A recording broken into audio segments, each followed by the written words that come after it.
was pretty bummed out after last week. Chad did a great job of kind of steering the team and keeping everybody's spirits up, focused on the right things. And we showed up and good in qualifying trim, qualified well.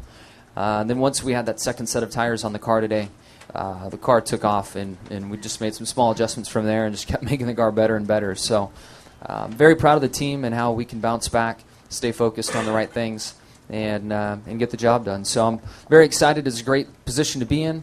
But Texas was last week, as we all know, and anything can happen, and that was proof of it.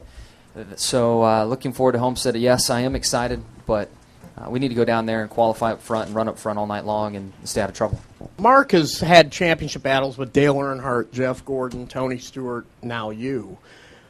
He says out of that group, you're actually underrated. When you hear a guy like Mark Martin kind of say that, considering the names of the guys who have beat him for championships, I mean, how do you feel about that? Anytime Mark passes out a compliment, it's not often, and you've really got to take a lot of pride in the fact that he's passing you a compliment. So I really appreciate it and respect it.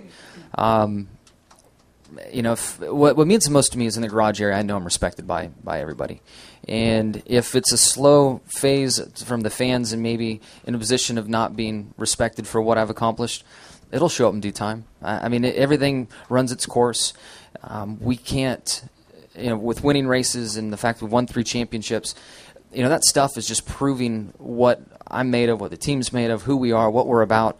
And in time, we'll have our day in the sun. And nothing's come easy for me my entire life, so I don't expect the fan appeal and some of this other perception stuff to come easy. I've always had to earn it, and here I am again another year grinding it out and trying to earn it. So I'm fine with it. I'm good with it. And in the last year, I've seen my fan base and the perception change so much.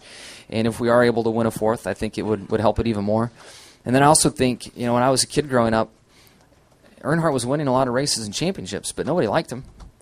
And when I first started driving for Hendrick, Jeff won his 4th championship, won a lot of races. Nobody really liked him. So I'm not the only one going through this. It's happened in our sport to other drivers. I wasn't around to see what happened, to see the days of Richard Petty and what that was like, but Earnhardt and Gordon have gone through the same stuff I've gone through.